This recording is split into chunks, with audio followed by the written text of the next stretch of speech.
আমার আজকের recipe chicken ভর্তা। তার জন্য আমি যা যা নিয়েছি একটু দেখিয়ে দিলাম।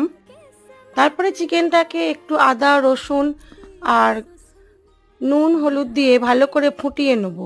তারপরে চিকেনটাকে জল থেকে তুলে নিয়ে ভালো করে ছিঁড়ে নেব, ছোট ছোট টুকরো করে নেব।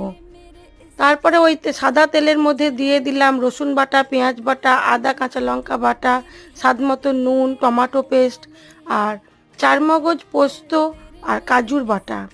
সব কিছু দিয়ে মশলাটাকে খুব ভালো করে কষিয়ে নিয়ে দিয়ে দেবো চিকেনটা দিয়ে আবার বেশ কিছুক্ষণ কষিয়ে নেব।